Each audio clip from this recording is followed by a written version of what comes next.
Assalamualaikum warahmatullahi wabarakatuh. Pada pembelajaran kali ini saya anggap sebagai pembelajaran pertama karena di minggu lalu kita adakan pretest. Nah, untuk yang kali ini pembelajaran pertama ini saya akan berikan materi. Materi-materi di sini sudah saya rangkum, saya ambilkan dari standar kompetensi yang sudah ditetapkan oleh dinas. Nah, sebelum masuk ke materi, saya jelaskan secara singkat dulu tentang standar kompetensi. Standar kompetensi adalah pengetahuan, keterampilan, sikap minimal yang harus dicapai oleh siswa untuk menunjukkan bahwa siswa telah menguasai standar kompetensi yang telah ditetapkan. Jadi kompetensi dasar itu terdiri dari pengetahuan, keterampilan, dan sikap minimal yang harus kalian capai sebagai bukti bahwa kalian sudah menguasai standar kompetensi yang ditetapkan. Dalam hal ini, standar kompetensi elektrikal avionik sudah ditetapkan oleh Direktorat Pembinaan SMK dalam bukunya sebagai yang kalian lihat sekarang. Nah, di dalam buku standar kompetensi keahlian elektrikal avionik terbitan dari Direktorat Pembinaan SMK tersebut, di dalamnya memuat tentang kompetensi dasar dari berbagai mata pelajaran yang kalian pelajari di tingkat 2 atau kelas 11 ini. Berkaitan dengan itu, karena saya mengajar di mata pelajaran aircraft electrical, maka saya langsung tunjukkan kompetensi dasar yang ada di mata pelajaran saya aircraft electrical sebagai berikut.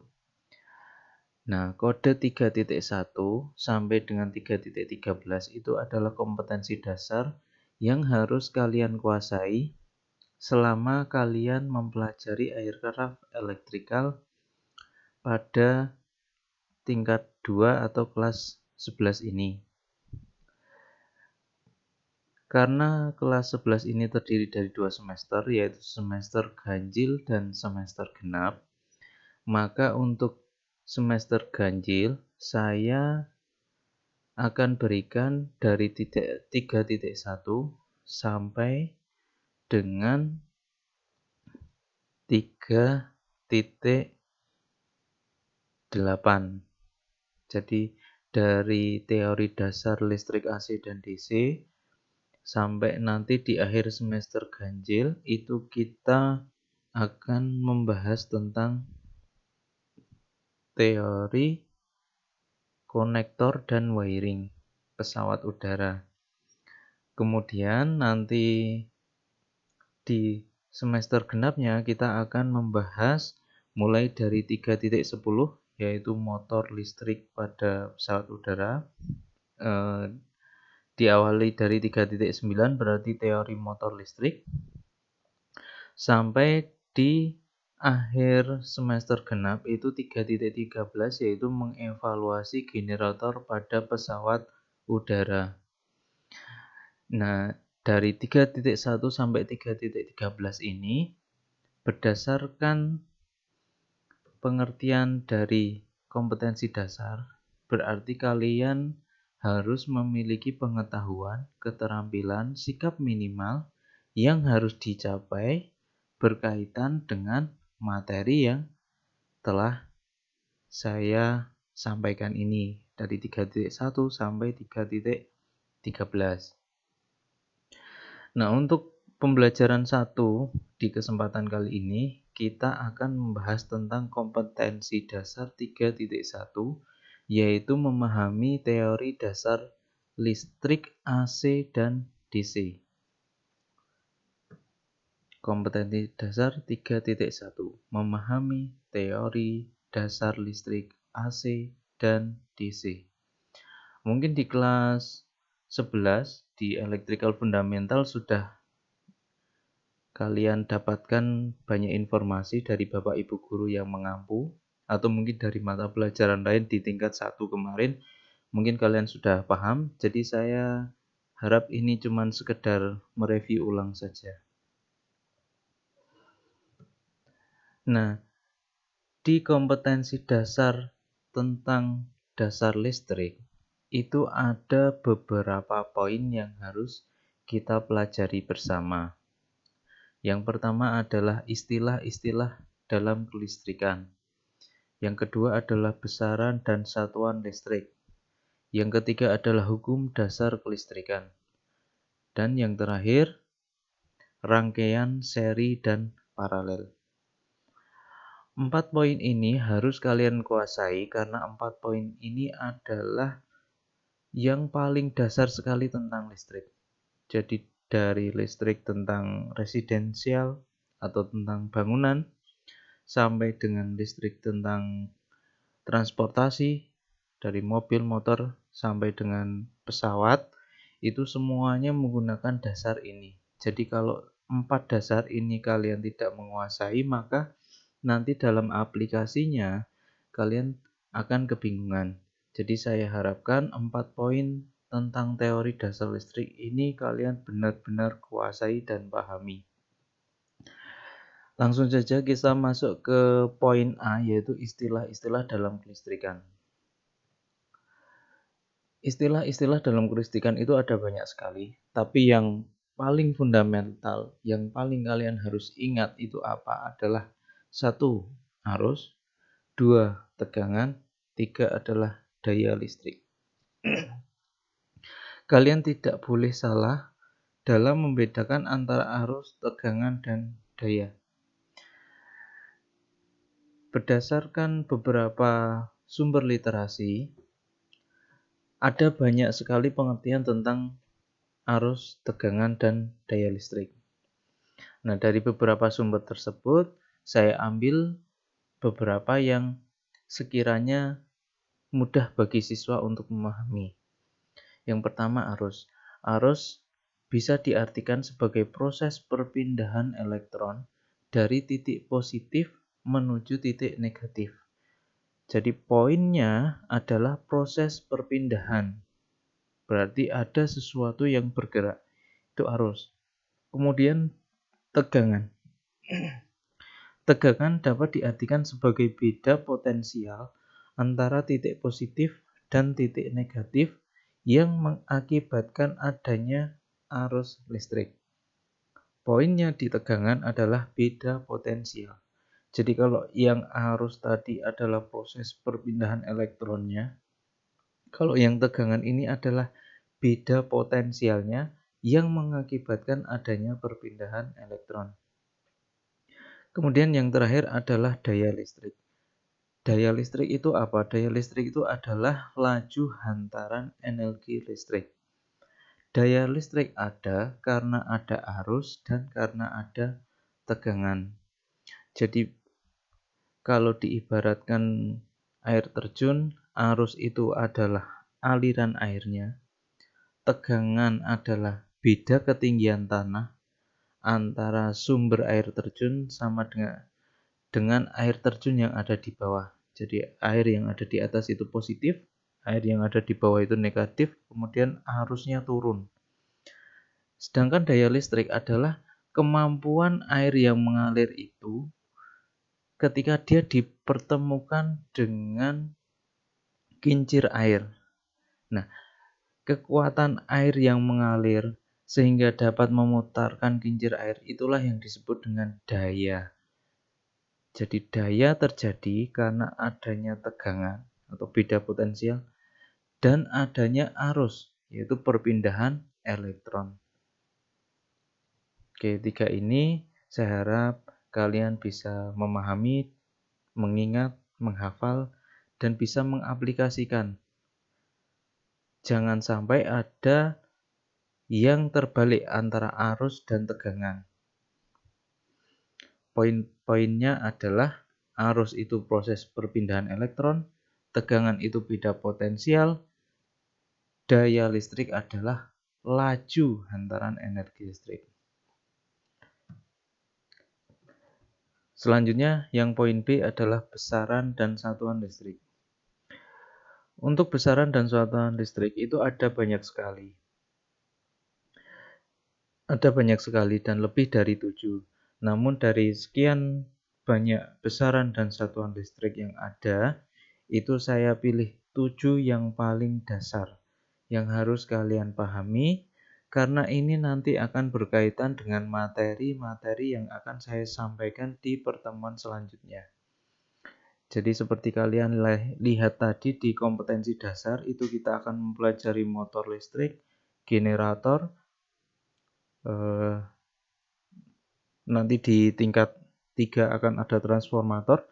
Nah, untuk bisa menguasai materi-materi yang akan mendatang, itu kalian mulai dari sekarang harus bisa menghafal, memahami, dan mampu menerapkannya di dalam rumus-rumus perhitungan. Nah, bedanya besaran dan satuan listrik itu apa? Kalau besaran itu adalah sesuatu yang kita ukur, misalnya panjang. Itu sesuatu yang kita ukur. Nah, satuan itu adalah patokan dalam kita mengukur. Kalau panjang berarti satuannya adalah meter. Nah, karena kita membahas tentang besaran dan satuan listrik, maka di sini ada arus yang satuannya itu ampere. Kemudian tegangan satuannya itu volt. Daya satuannya watt, resistansi satuannya ohm, induktansi Henry, kapasitansi farad, frekuensi hertz. Dari 7 ini jangan sampai ada yang terbalik. Misalnya, ada yang menyebutkan bahwa satuan dari tegangan adalah ampere. Itu salah, karena yang benar ampere adalah satuan dari besaran arus. Dan volt itu adalah satuan dari besaran tegangan. Simbolnya ada yang sama, ada yang beda. Kalau arus itu simbolnya I, satuannya simbolnya A, sedangkan tegangan itu simbol besarannya V, satuannya simbolnya V juga, ini sama. Tapi kalau daya itu beda. Daya itu simbol besarannya P dan simbol satuannya W besar atau watt. Nah, ini kalian pahami dan kalian harus perhatikan baik-baik besar kecilnya huruf. Misalnya frekuensi. Frekuensi tidak disimbolkan dengan F besar. Karena F besar itu nanti akan digunakan di besaran yang lain. Bahkan di sini F besar ini sudah digunakan sebagai simbol satuan dari farad. Maka simbol besaran dari frekuensi adalah F kecil. Jadi nanti ketika kalian bertemu dengan rumus yang di dalamnya terdapat frekuensi, maka kalian harus menuliskan simbol frekuensi itu adalah F kecil. Selanjutnya, setelah kita membahas tentang istilah-istilah dalam kelistrikan, kemudian besaran dan satuan dalam kelistrikan, maka kita akan masuk ke dalam penerapan dari keduanya tadi, yaitu hukum dasar kelistrikan. Dalam hukum dasar kelistrikan ini, kita akan menjumpai beberapa rumus listrik yang sering digunakan di lapangan, terutama yang berkaitan dengan kelistrikan. Yang pertama, 1 hukum Ohm, 2 hukum daya, 3 hukum Kirchhoff 1, 4 hukum Kirchhoff 2. Dari 1 sampai 4 ini tentu akan ada hukum-hukum kelistrikan yang lain.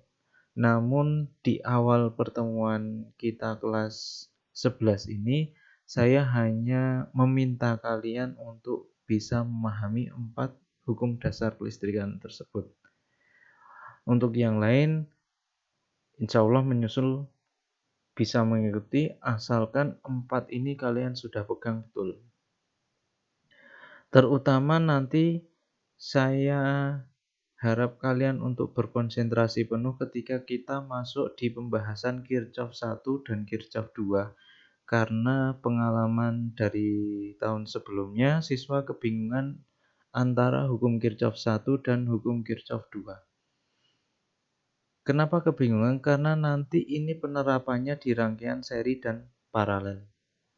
Rangkaian seri paralel itu bisa dianggap mudah bagi yang mudah dalam memahami, bisa dianggap sulit bagi yang sulit dalam mengasosiasikan dasar kelistrikan.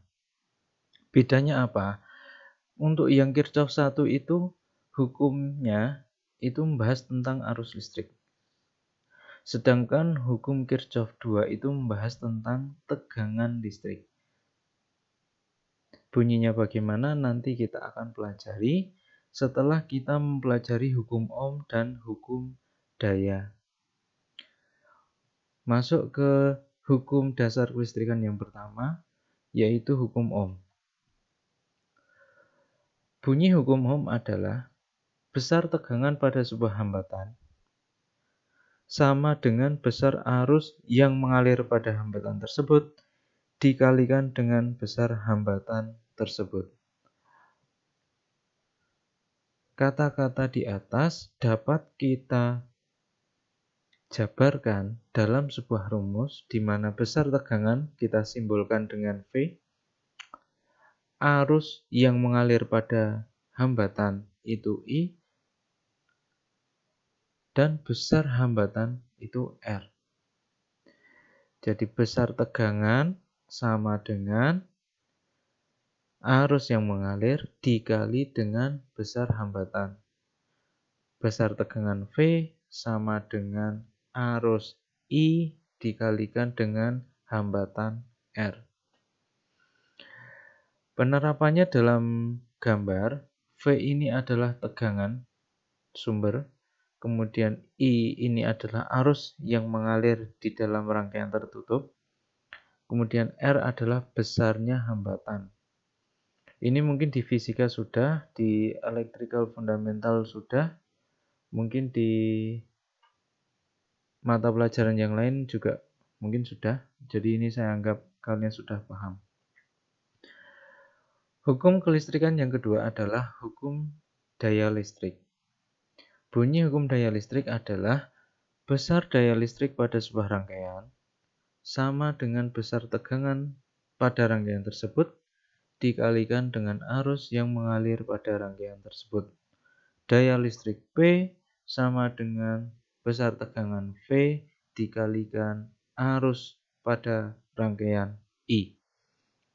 Rumusnya menjadi P sama dengan V dikalikan I.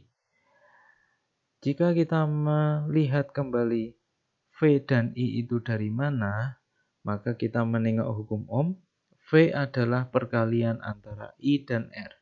Sedangkan P adalah perkalian V dan I. Maka, untuk bisa mencari P, kita harus mencari V-nya terlebih dahulu. Atau I-nya terlebih dahulu, atau keduanya dipastikan kalian sudah tahu besarnya. Baru kita bisa menghitung P.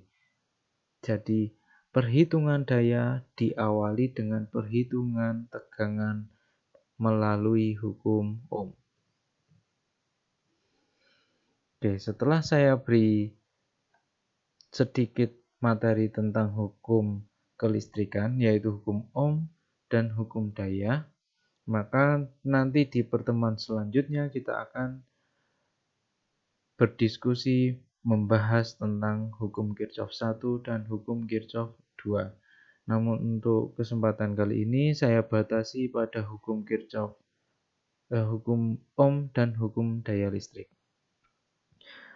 Di akhir materi yang saya sampaikan ini saya berikan tugas untuk kalian kerjakan. Yang pertama adalah kalian membuat rangkuman dari presentasi yang sudah saya berikan. Tugas yang kedua adalah kalian mencoba mengaplikasikan hukum dasar kelistrikan yang sudah saya sampaikan tadi pada rangkaian ini. Nah, tugas 1 ini terdiri dari 2 tugas. 2 tugas ini kalian kerjakan di buku catatan. Kalau sudah, hasil pekerjaan kalian yang ada di buku catatan itu kalian foto.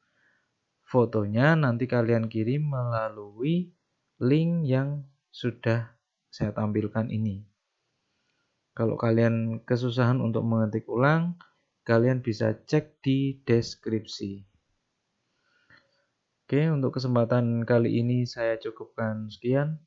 Wassalamualaikum warahmatullahi wabarakatuh.